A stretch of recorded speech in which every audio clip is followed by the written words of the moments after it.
Bismillahirrahmanirrahim. Qala ta'ala fi kitabil karim. Bismillahirrahmanirrahim. Wa sa'alah ya. Surah Al-Baqarah ayat 186.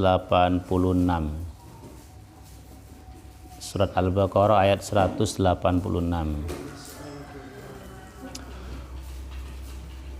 Wa sa'ala lan takon jama'atun sapa jemaah An-Nabi sallallahu alaihi wasallam ing Kanjeng Nabi Muhammad sallallahu alaihi wasallam aqribun ana ta dekat ya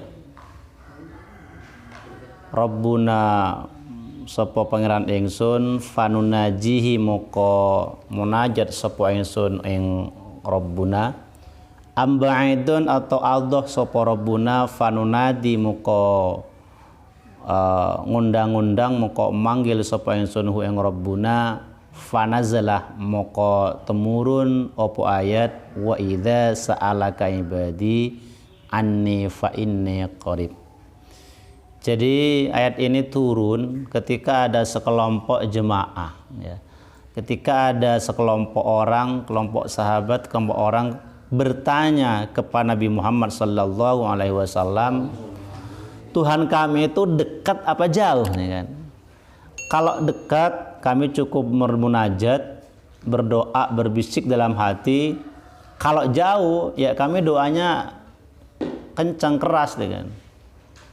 Maka turunlah ayat wa idza sa'alaka ibadi anni fa inni qarib.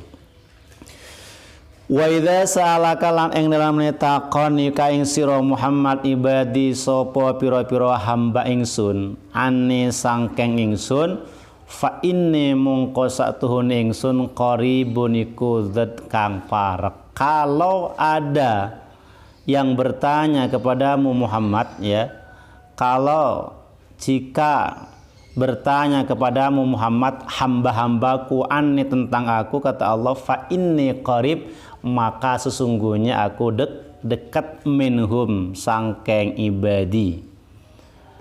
Dekatnya Allah itu bi ilmi kelawan ilmu ingsun fa akhbirhum moko awi khabar sapa sira Muhammad hum ing ibad bidzalika kelawan mengkono fa inni qarib. Ujibu nyembadine sapa ingsun dakwatad da'i ing dungane wong kang doa. Aku mengabulkan, mengijabahi doanya seseorang yang berdoa. Idza da'an ing dalem nalekane doa sapa da'i sapa wong ne ing ingsun oleh nyembadani biina latihi kelawan merkolai da'i orang yang berdoa ma ing perkara saala kang jaluk sapa da'i ing ma. Aku kata Allah mengabulkan doanya seseorang yang berdoa kepadaku dengan apa? Dia akan memperoleh mendapatkan apa-apa yang dia minta. Fal yastajibu moko becik nyembadani sopo ibad ya li mareng ingsun doai kelawan doa ingsun nyembadani doai ing doa ingsun bit taati kelawan taat wal yu'minu lan becik iman sopo ibad ayyadumu tegesi ngelanggengi sopo ibad alal iman ing atas iman bi kelawan ingsun la'allahum menawa ibad yarsuduna iku oleh pituduh ayah taduna oleh pituduh sopo ibad. Oleh karena itu kata Allah, aku akan mengabulkan doanya seseorang yang berdoa kepadaku, dia akan mendapatkan apa yang dia minta. Oleh karena itu fal yastajibu maka penuhilah perintahku yakni taat kepada Allah Subhanahu wa taala wal yu'minu dan berimanlah kalian atau hamba-hamba kepadaku la'allahum yarsudun agar mereka semua mendapatkan hidayah.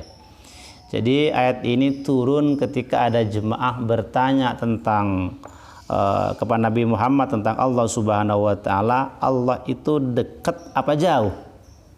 Ya, kalau dekat saya cukup berdoa dalam hati, ya Allah kan. Karena kalau dekat kan pasti didengar.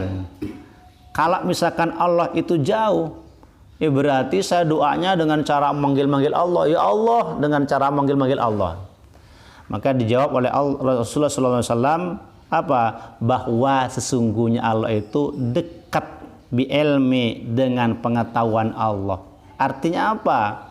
Segala sesuatu yang terjadi pada makhluk, pada hamba semuanya, entah itu secara zahir, dalam zahirnya atau batinnya, ini tidak lepas dari pengetahuan Allah Subhanahu wa taala.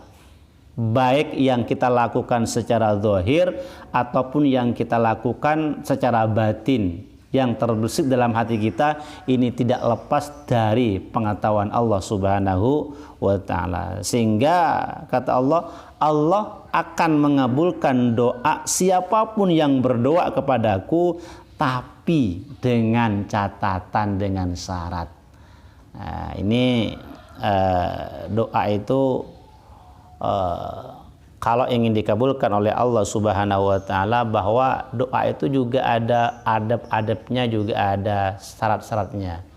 Annalid du'a adaban wa syara'ito, bahwa doa itu ada syarat-syarat dan ada adab-adabnya kalau doa itu ingin diterima oleh Allah Subhanahu wa taala.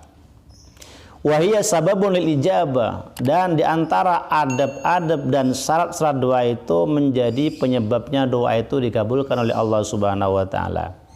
Maka faman istakmalaha ya adabaha kana min ahlil ijabah lid doa, orang yang menyempurnakan adab, berdoa dengan adab dan dengan syarat-syaratnya, maka tentunya dia menjadi orang yang ahli ijabah, dikabulkan doanya oleh Allah Subhanahu wa taala. Tapi sebaliknya, orang yang berdoa tidak sesuai dengan adab dan syarat-syaratnya, maka dia tidak akan diampuni, tidak akan diijabah doanya oleh Allah Subhanahu wa taala. Nah, yang perlu kita bahas pada pagi hari ini, makna yang dimaksud ijabatud doa ya. Ijabah itu kan pengkabulan doa. Nah, yang dimaksud ijabah di sini, fal yastajibu ini, maka kabulkanlah permintaanku, penuhilah perintahku. Nah, ijabah ini ada dua. Pertama, ada ijabah minallah ilal ibad. Allah ya memberikan ijabah, mengabulkan pengkabulan doa dari Allah terhadap seorang hamba. Itu apa? Itu artinya Allah akan mengabulkan doa-doa kita semua. Ini ijabah ya minallah ilal ibad, artinya apa? Ai itsabah. Allah memberikan pahala, Allah mengabulkan doa siapapun orang yang berdoa kepada Allah, asalkan doanya itu memenuhi syarat dan sesuai dengan adab-adabnya. Kemudian ada yang namanya ijabah minal ibad ilallah.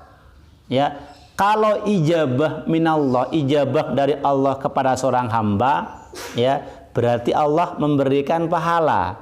Allah memberikan apa yang hamba minta.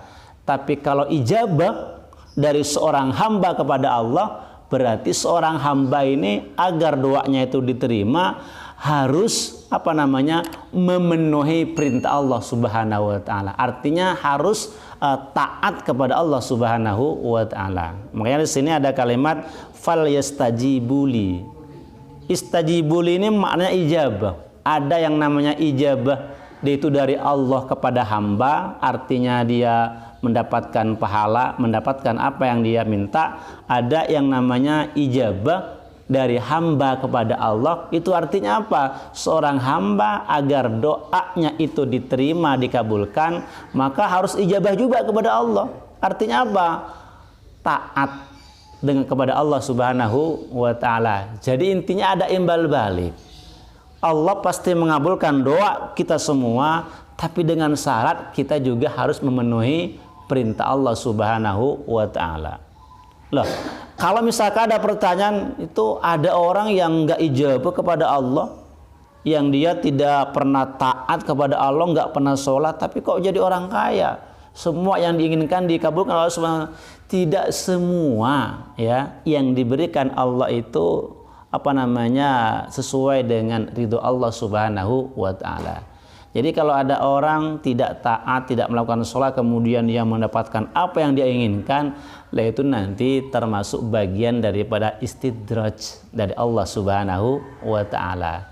Jadi bukan bagian daripada doa yang dikabulkan sebagai nikmat, tapi nanti itu kalau bahasa orang Madura itu solagan, itu akan menjadi nikmah ya dari Allah Subhanahu wa taala. Oleh karena itu termasuk diantara syarat daripada doa fal yastajibuli, pertama kita sebagai seorang hamba ini harus mengijabahi Allah Subhanahu wa taala, harus taat terhadap perintah Allah Subhanahu wa taala. Kemudian yang kedua wal yu'minu yayadumu alal iman. Kemudian yang kedua ini kita harus beriman kepada Allah Subhanahu wa taala, la'allahum yarsudun, agar mereka hamba dan kita semua mendapatkan hidayah petunjuk dari Allah Subhanahu wa taala. Ini kalimat ud'uni astajib lakum ini kan sedikit mengandung pengertian bahwa doa itu pasti diterima, kan begitu. Tapi ini menurut pendapat para ulama, sebagian para ulama, bahwa ayat ini satu yang tidak mengatakan bahwa ayat ini disalin, berarti Allah pasti mengabulkan doa siapapun asalkan doa semua memenuhi syaratnya.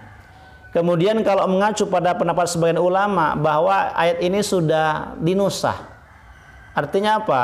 Ada satu riwayat yang mengatakan bahwa iyyahu tad'un fayakshifu ma tad'una ila insya.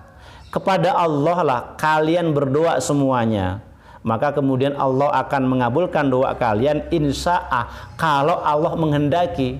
Artinya apa? Bahwa doa yang kita panjatkan dengan sepenuh hati kita memohon kepada Allah, itu Allah akan mengabulkan kalau Allah menghendaki.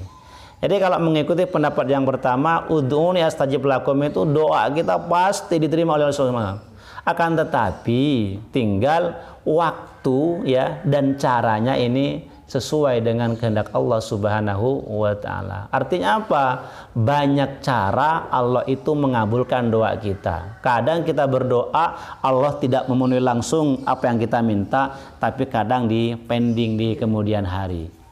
Bisa juga nanti Allah mengabulkan doa kita tidak seperti yang kita minta, tapi bisa jadi Allah ini menolak terhadap kita apa-apa yang akan bencana akan menimpa kita. Intinya seluruh doa yang kita panjatkan kepada Allah itu pasti diterima oleh Allah Subhanahu wa taala, tapi sesuai dengan cara dan waktu, sesuai dengan kehendak Allah Subhanahu wa taala. Bisa dipahami kira-kira ya? Jadi yang pertama doa itu pasti diterima asalkan memenuhi dengan syarat, tapi pendapat yang kedua Allah akan mengabulkan doa kita sesuai dengan apa yang Allah kehendaki. Makanya kalau kita memohon kepada Allah Subhanahu wa taala kemudian apa yang kita minta seolah-olah tidak sesuai dengan yang kita inginkan, yakin Allah mengabulkan doa kita ini sesuai dengan yang Allah kehendaki, dan itu yang terbaik buat kita. Bisa juga tidak seperti apa kita minta, tapi Allah menjauhkan kita dari azabnya, dari musibah, dari bencana yang akan menimpa kita semua. Baik, sampai di sini.